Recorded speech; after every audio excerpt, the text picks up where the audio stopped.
कुछ ही महीनों में शर्मीली को इस बीमारी से छुटकारा मिल जाता है। अब वो बहुत खुश थी। अब वो गबरू को भी बहुत प्यार करती थी। अब वो खुशी खुशी अपने परिवार के साथ रहने लगी।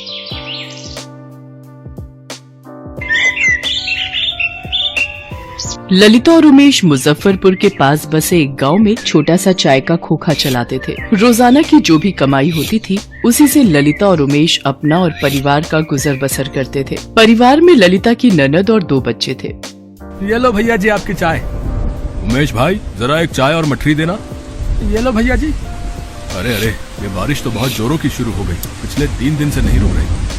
हम तो सोच रहे हैं कि कल सुबह ही ये गांव छोड़कर शहर चले जाएं। अब ये कोई भरोसा नहीं कि कब क्या मुसीबत आ जाए, समझ रहे। गांव में सब लोग आपस में ऐसे ही बातें कर रहे थे। ललिता का मन इन सब बातों को सुनकर घबरा रहा था। उसे बाढ़ में होने वाली समस्याओं की बहुत फिक्र हो रही थी। इसी कारण ललिता को रात में नींद नहीं आ रही थी। आधी रात के वक्त अचानक गाँव वालों ने शोर मचा दिया, जिसे सुनकर ललिता घबरा गई। तभी पड़ोसी श्याम और उसकी पत्नी सामान सिर पर लाद कर जा रहे थे।